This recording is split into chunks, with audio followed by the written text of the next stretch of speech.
It's time for your daily LSU baseball update with Musso at the box. Now, Matt Musso. And welcome into another edition of Musso at the box. Glad to have you all with me here today. We have an important conversation to have today. We will actually kind of step away from the postseason talk, in a sense, talking about, bubble and path and all of that. But what we will discuss is something very important to LSU making the postseason, and that is game number 3. Today, we dive into LSU's game number 3 woes. What is causing the problem? Why can't LSU win to close out the series? Because the sample size is large enough, and game number 3 has been a house of horrors for the 2024 rendition of this program. It has just been really, really bad. So, disclaimer, fair warning, this will be a numbers show.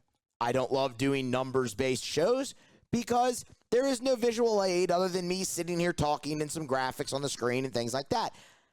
You can't actually see the numbers. You're just listening to me say them. And then if you're listening to the audio, the podcast version only, it doesn't always play well, right? But to truly understand where the biggest issue lies, you have to go into the numbers, and you have to dive deep into the numbers. So I will do my best to convey them as clearly and as succinctly as possible so that they translate and come through. There's not going to be a test. You don't have to remember this. God knows I hate tests. I'm not going to make any of you take one. That's horrible. That's not where we are in life anymore. But this is a very important topic because of what lies ahead for LSU, obviously when they face Ole Miss, needing a sweep to, bolster their resume to the point where hopefully they don't have to do a lot of work in Hoover. So that's what we will do today. It won't be a pleasant conversation. Looking through all of this honestly made me want to just about beat my head up against the wall. But it's something that needs to be discussed, so we'll do that. Smash the like button if you haven't already. Get subscribed to the YouTube channel. Share. Get subscribed upon your favorite podcast app. Follow me on the various social medias, and let's dive into it. All right, so if you've listened to this show before, not just this year, in years prior, if you've listened, you've probably heard me repeat a certain cliche about game number 3, and I'm going to do my best to strictly refer to it as game number 3, but I will undoubtedly slip up and say Sunday. They don't always play game 3 on Sunday, but everyone's just so, programmed Friday, Saturday, Sunday as a series that it will happen. But game 3, the cliche that you've heard me repeat over and over again, and it's true, by the way, because cliches can be true, is this. Game 3 is the best day to win a baseball game, period, for 3 reasons. You're either sweeping a team, which obviously feels great,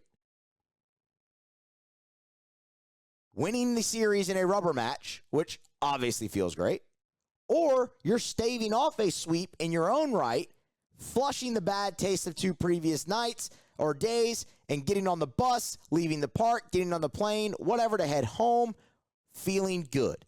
Game 3 is the best day, hands down, no argument, to win a baseball game.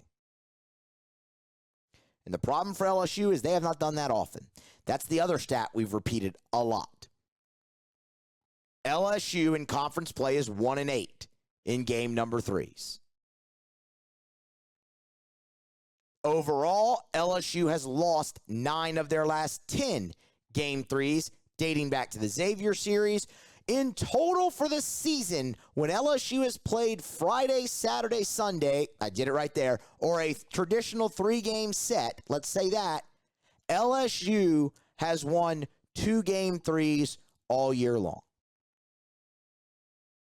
They beat Texas State to close out the Houston College Classic with a sweep, and they beat Missouri in the rubber match. Other than that, your first 2 weekends, you played 4-game weeks. You won those game 3s, but it wasn't the clincher. It wasn't the ending of a series. So in the traditional series format this year, LSU has won 2 game 3s and overall have lost 9 of 10. So what I did is I said, why? What's the biggest issue for this team? And I took the sample size of the last 10. from the Xavier series to now, to the present. So from Xavier through Alabama, that's what we're looking at right here. And if you just look at it in a broad sense, in those 10 games, LSU is hitting 214 as a team and has scored more than 5 runs one time. And that was in your win against Missouri when you scored 6. Now, 3 other times, LSU has scored 5. They lost those games. But 214 and more than 5 runs one time. That's not a great average runs per game or obviously, batting. On the mound, in this 10-game sample, LSU's team ERA is 8.87. Defensively, in this 10-game stretch, LSU's fielding percentage is .976, and we will come back to that because that's actually one of the more interesting numbers, not only in this stretch, but as a whole on the season. So we'll come back from that. But looking at that on the surface, you'd probably go, man, they don't do anything well. And you're right. You're not wrong. All 3 phases have hurt LSU in game number 3 this year. But there is one phase that I think is the main culprit, and there's even, to be more specific, one area of that one phase that I think is the main culprit. So let's dive into it. And I actually want to start on the mound because I don't think LSU's pitching is totally to blame for these game 3 struggles anymore. And I know that's hard for a lot of y'all to wrap your head around because the pitching staff has drawn so much of the ire this year, and rightfully so at times. But as I have been consistent in saying, really since after being run-ruled by Vanderbilt in game 3, LSU has started to pitch better, and they've made progress, and that has continued. And I know what you're going to say. You're going to say, their ERA, you just said it, it's 8.87, that stinks. And you're right. But when you split the conference schedule in half, so take Xavier out because LSU gave up 1 earned run in that game. They gave up 2 runs total, but 1 earned run. Take that game out. Let's look just at the conference schedule. You can split it in half, the first half and the second half, right? In the first half of conference play, when LSU got run-ruled 3 times out of 5 weekends in game number 3, their team ERA in the first half was 12.62. That's atrocious. Horrendous, despicable, reprehensible. Pick your adjective, I don't care. It's bad. In the second half, LSU's team ERA, now granted, you have 1 less series at the time we're talking about this, but in the second half, LSU's team ERA is 6.68. Now, I will go on record. That's not good either, but it's also cut in half from what it was the first half, and that is undeniable fact that they're doing better. You cannot argue with that. They've cut their ERA in half from the first half of conference play to now in the 3rd game. And the only reason it's that high is because they can't avoid the big inning. You give up 9 in the 5th to Texas A&M and drive that up. You give up the 3 spot to Alabama in the 2nd inning or whatever it was in game 3 there and drive that up. You can go on. You had the big inning against Auburn that you allowed. Other than that, you pitched great. That's the only reason it's even that high. And it's a tip of the hat to LSU's bullpen improving and things of that nature. But in that same vein, it is also an illustration that you still lack depth, consistent, reliable depth, I should say, and a 3rd starter. But if you're just looking for improvement and then pitching well enough to win, there it is. They cut the ERA in half. That is improvement.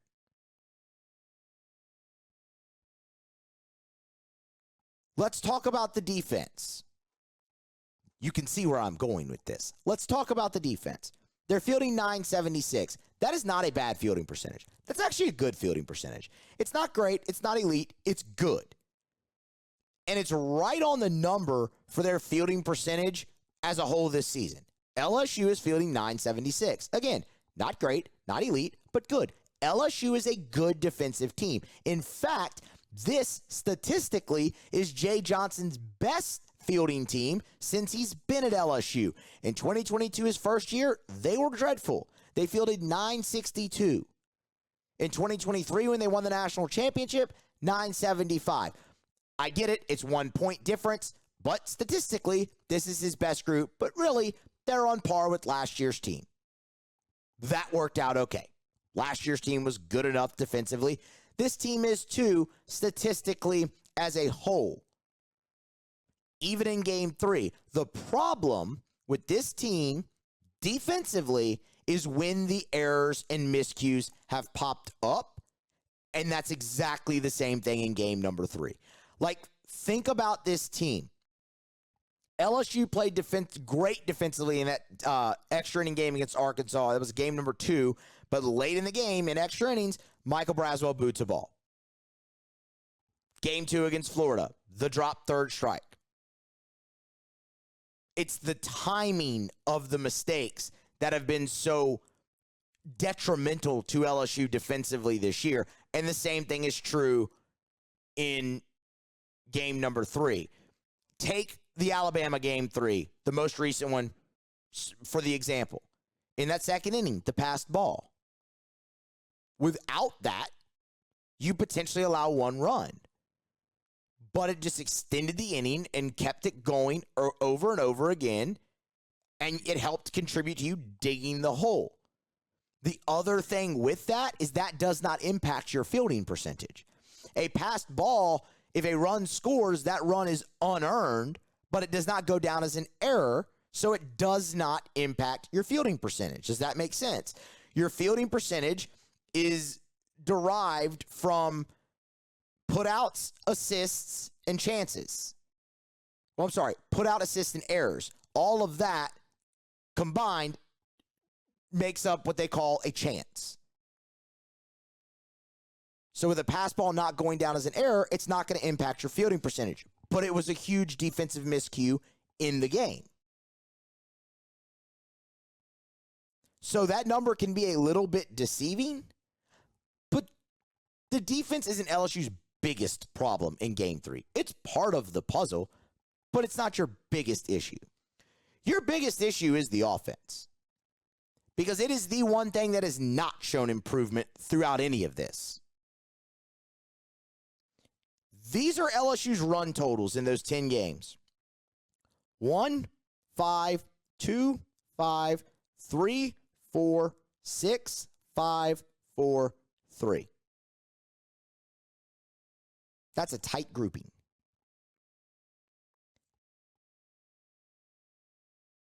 You can go deeper. We told you about the 214 average.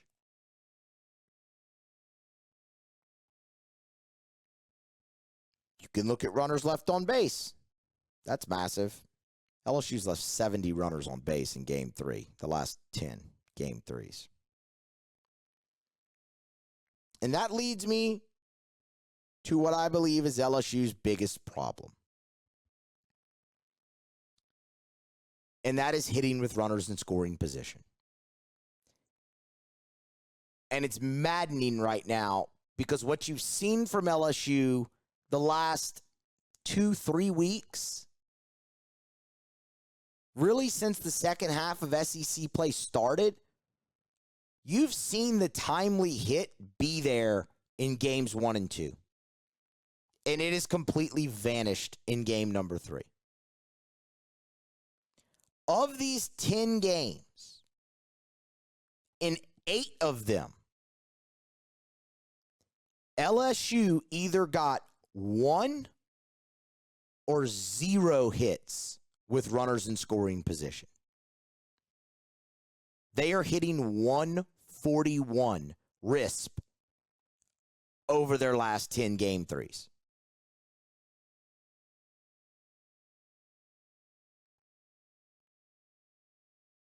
The weird thing about it is they've been great in advancement opportunities. LSU has been fantastic at moving the offense. In advancement opportunities, LSU's at 403. And an advancement opportunity is exactly what it sounds. Are you moving the runner like a sack fly or hitting the ball, a ground ball to the right side of the infield with a guy on second base to get him over to third? Advancing the runner, advancing the ball, moving the offense. They've been great at that to set themselves up. They can't cash it in. And I don't know really what the problem is there. I really don't. You've seen some different lineups, obviously, in game threes. Like, that's where you've kind of seen maybe Milazzo take a seat and Neal or Travinsky get the job catching. Hell, you saw Travinsky be sat down this past week against Alabama and Ashton Larson. It's like you've seen tinkering happen at the end of a weekend. Maybe that has something to do with it. But, I mean, if you go through and look at this, the 214 average with 2 outs, LSU's hitting 240. That's not great.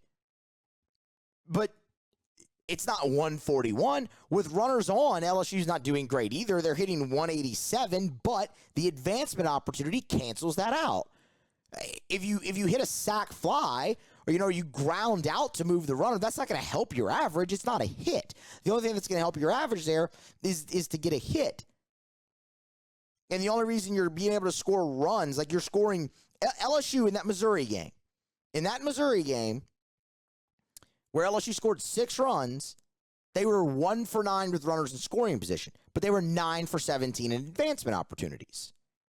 So you had sack fly, or you had runs scored, you manufactured runs in different ways. But the lack of a timely hit to get you that big inning is what's really crushing this team on Sundays right now, in my opinion. And I think it's cut and dry right there for you in the numbers. 141 with runners in scoring position. It is hard to win games that way. I don't want to say impossible because you did it against Missouri, going 1 for 9, but it is hard to win games that way if you're LSU. And you're seeing that right now.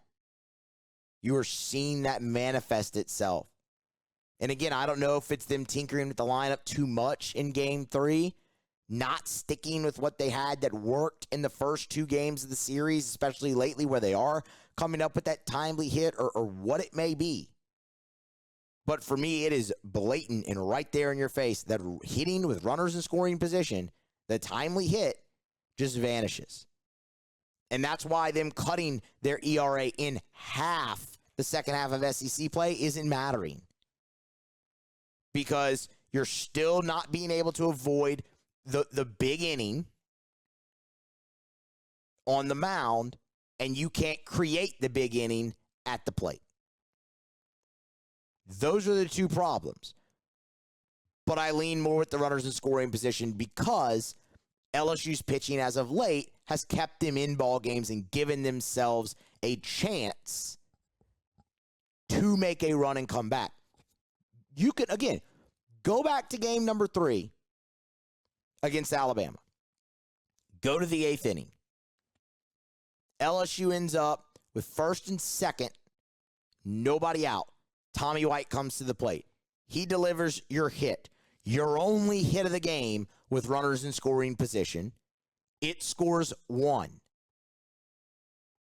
You end up having the runners move up on a wild pitch. Now you have second and third, still nobody out. Jared Jones up.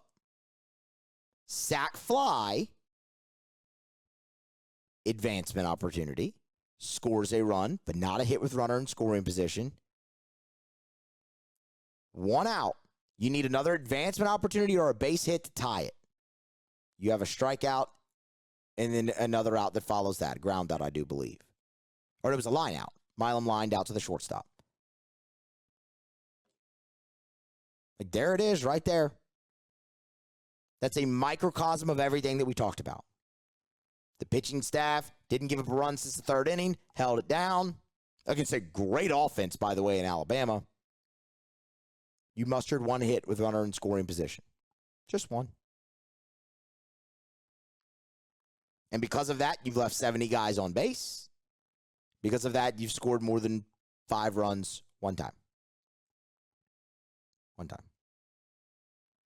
When just this past weekend, hell, and Texas A&M, in both game 1 and game 2, you scored more than 5 runs, 4 for 4, each of those times. LSU has to find the timely hit in game number 3. They do that, they can win one. Because the pitching staff is doing enough. They are doing enough to win game 3s right now. The offense, particularly with runners in scoring position, has to hold up their end of the bargain. It's that simple. For me. So we'll see. That's going to be something we are absolutely going to look hard at when LSU plays Ole Miss this weekend. Because there will not be a more important game number 3 all year long than the one that comes Saturday. Because LSU is either going to be trying to win the series and get to 12 and know what they have to do making a run in Hoover, or they're going to be playing for a sweep, or they're going to be trying to get to win number 11 and salvage a game at home in the series finale and know you have a hell of a monumental task in Hoover. And know that your season's probably over at that point. It's going to be the biggest game 3 of the season. I'll be watching runners in scoring position. Y'all smash the like button. Get subscribed up if you have not already. On the YouTube channel and on your favorite podcast app. Share all of that. Greatly appreciated. Hope that came through as clearly as I could. That's a lot, and it's a lot of different angles to kind of explore, and it's just a lot of numbers. So I hope that went through as clearly as I could there. I don't think I said Sunday too many times either, which that's a great thing. Appreciate everybody for listening. Again, get subscribed, do all the things. Follow me on social media. It's greatly appreciated. And I'll be here next time for more on Musso at the Box.